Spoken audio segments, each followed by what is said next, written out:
We want to make sure that we are building relationships with our client and providing value and educating them. Having that heart of the teacher goes a long way. Just say thank you. Show your clients you care. Tell them you love them. You need to keep learning as an agent.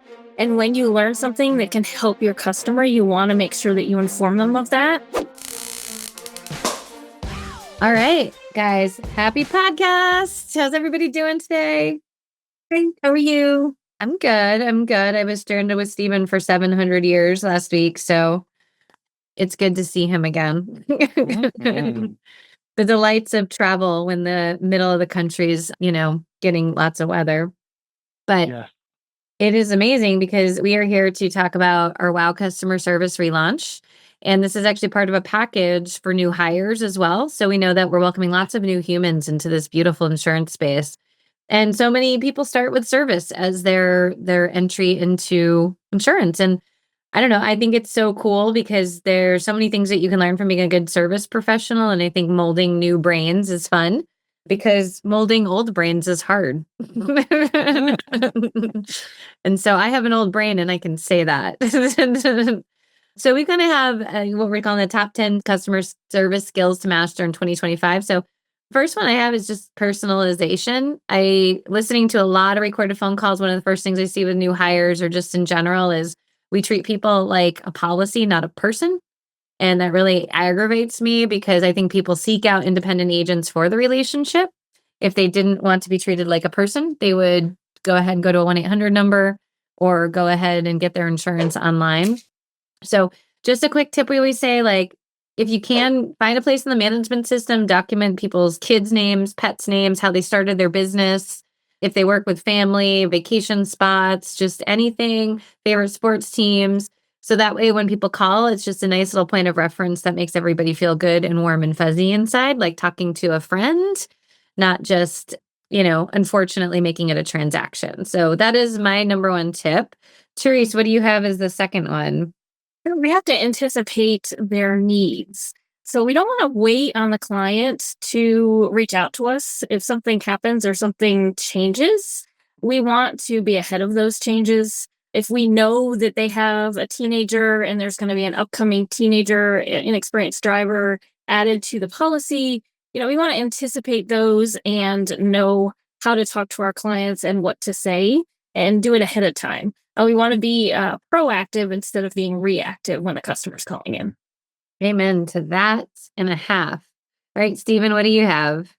We need to be agile. We need to be able to bend and flex and weave and move, especially in our communication. Clients should not have to wait days on end for a response. And in a Amazon same-day delivery kind of world like I live in, if I can't get it in 4 hours, I don't know if I want it anymore. Clients want a response. I don't know if I want it anymore. So we really need to think about that. And us being busy is not our client's problem. So let's also remember we don't need to just let the client know that we're overwhelmed or we got a lot going on. We need to be cool, calm, and collected for our client and give them the service they deserve. Absolutely. Which leads us to our next one, which is you have to have empathy, which I want to be very upfront. We go over this in the training. Empathy is not sympathy. Not sympathy. Sympathy is, you were wrong. This should have never happened. Me too. If you don't pay your premium, we don't apologize when you get canceled. If your rate went up, we don't apologize because we did not have anything to do with it. I learned a new thing. One of our clients came from a referral from somebody I've known for a long time. She actually did similar to what we do, retired out the business, or just retired, I should say. So she sends us some referrals and they said, yeah, from our last trainer, we learned Q-tip. And I was like, what's Q-tip? And they're like, quit taking it personally. Q-tip. But, we don't need to apologize. We need to understand why people are frustrated because insurance can be frustrating.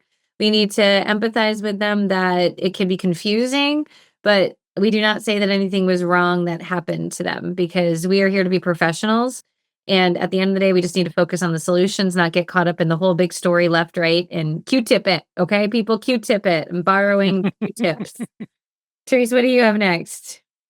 Clarify without being condescending. This one is very difficult.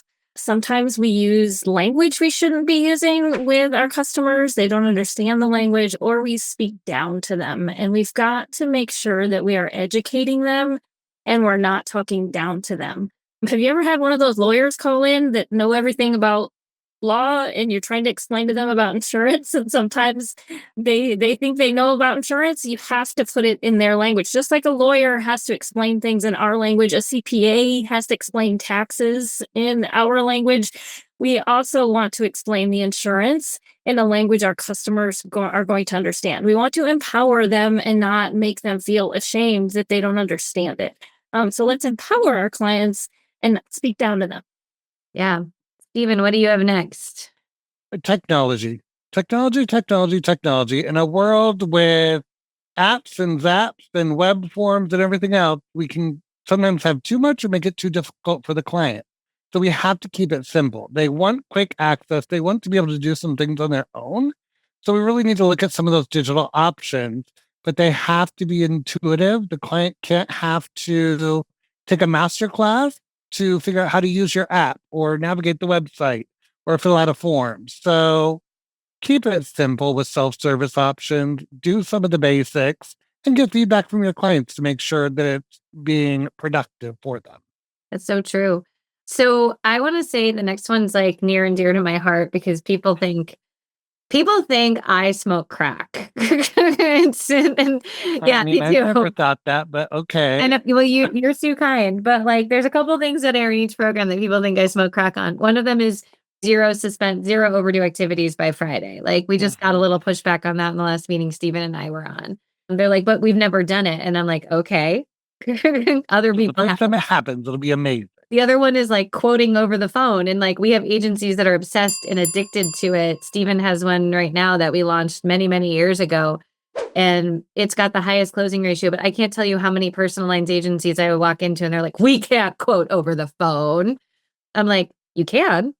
Not to. We can't. No, you can. Like, anything can happen. Like, I could sit with Therese on the phone for 7 hours and quote her if I needed to. And then this one is the one that is the funniest to me, which is we don't have time to do reviews and everybody's going to want to be reshopped and we should only be transactions. I'm like, well, that's like CSRs, account managers manage my risk. And if you are new to this industry and you can master renewal reviews, your life will be better. You will be able to better manage your book. You will have better relationships. You have less cancellations. You have more coverage increases. You have more account rounds. You will have better contact information. You will have less frustration. Because here's the thing, people rely on their agent to know insurance. We rely on, when agencies are completely reactive, they spend so much time repairing relationships and putting out fires that it becomes a very tedious, unfun, stressful job. So if you are new, hear me loud and clear. Don't listen to some of the old biddies in your office that are saying, don't poke the sleeping bear. Everyone's going to want to be shopped. You will talk to half the people and you will thrive in your career. And if you don't believe me, we got a text this morning. We took one of the largest agencies in the country from 88% retention last July to clocking in February's retention at 94.5% because they started calling everybody. They have over 30,000 policy renewals every month. Do you know the massive amount of now profit they have from this? But I've done hundreds of thousands of reviews myself. They work. They do work, I think that that's a huge opportunity. So just something to consider. Do it right now. You won't be sad. What do you have, Therese? Follow up with purpose. So make sure you're following up with a client. If they have a claim, call them and say, hey, are you okay? Have a purpose for your follow-up. What are you calling them for? Don't just email them. Call them too. Pick up the darn phone and call them. Sometimes things can be misconstrued in emails and text messages. So you want to make sure you're talking to your client. You want to make sure you have a purpose. And you also want to make sure that you set a time frame. If you want to follow up with a client and you need to get information from them, tell them, I'll call you tomorrow at 2:00. But make sure that you have a purpose in your follow-ups. Amen. Which Stephen? leads to educating with value. Many things can be true at the same time. The rate went up, but they still need more coverage. or there's an endorsement. And I was on a training call the other day, and a new CSR, I think, put it the best I've ever heard. She goes, so because you're worried about the price, we don't give them the opportunity to make a choice. And I was like, dang, somebody's savage today. She goes, well, no, I'm just thinking about it in my mind. It's not my money. Why would I care if they why would I care what it costs? If I think they need it, shouldn't I just tell them about it? And I'm like, that's the whole point of our training. You just justified it in a magical couple of words. Yes.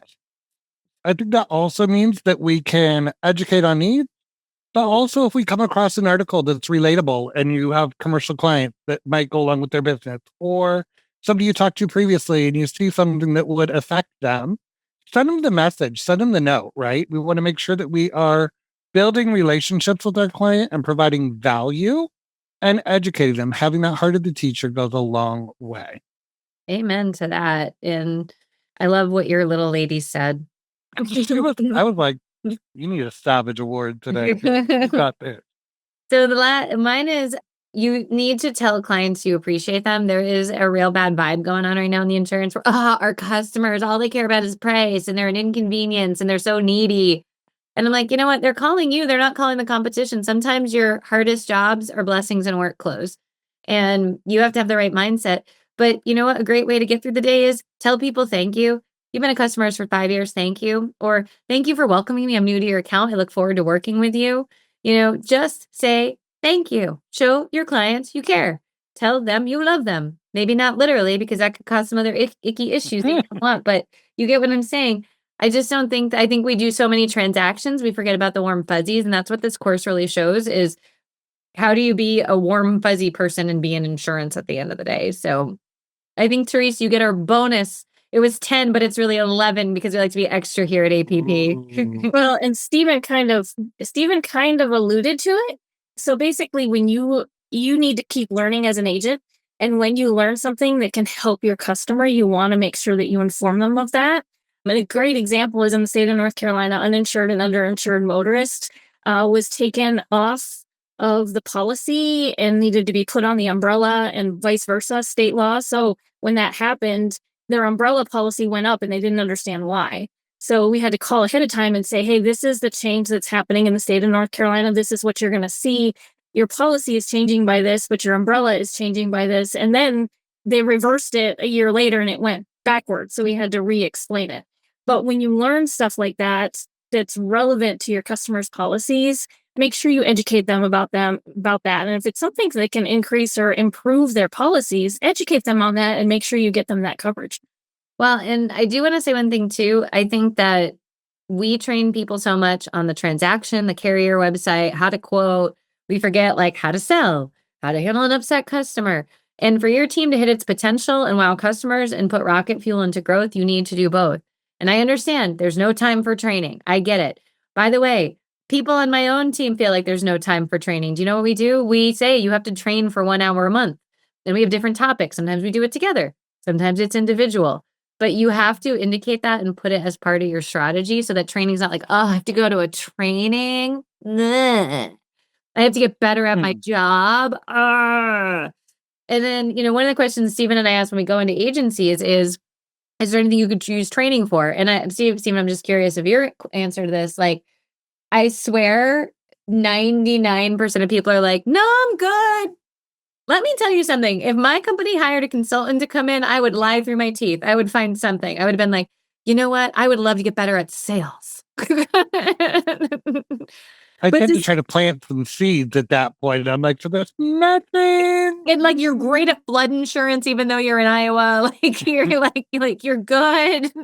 I'm just giving you one more opportunity. But do you have the same thing where people are like, yeah, it's just. They're like, nope, I've been doing this forever. I'm fine. I'm like, there's nothing you want to learn more about or nothing you could do better. Processes maybe that need clarity? No. A carrier? No. A technology you're not using in the tech stack that, you're just avoiding like it doesn't exist? Anything? So those are our strategies, guys. And I think I want to just leave you all with this. People are paying more for their insurance, which means they expect more. So if I stay in a Courtyard Marriott, I expect one thing. If I stay in a Ritz-Carlton, I expect something a whole lot different. whether we like it or not, people are paying more for their insurance, which means your premium and your revenue per policy has gone up, which means we need to invest in keeping our clients happy, healthy, and on track, and giving your team the best tools on how to give them that white glove service that everybody deserves. And, I think for agencies looking for a solution, we have it with our WOW customer service. So you can buy the videos and own them outright for every new hire. You can subscribe to our school. You might get dinner and dancing with Steven or I as an option as we do 6-month training programs. And by the way, that's not just for new hires, right? Like your whole service team could use it. And then coming soon, we are launching group virtual training. So watch out for that. And you could opt your CSRs into it and say, okay, we got 3 people, let's get them in. It'll be 90 days of virtual training with some homework, really dynamic small group, no more than 15 people per session, and agencies all across the country. So check it out. But we are here to be the industry's best friend, and that means solving your challenges with new hires and wowing your customers. So with that being said, thank you, ladies and gentlemen. We will see you on the next podcast. Bye. Bye.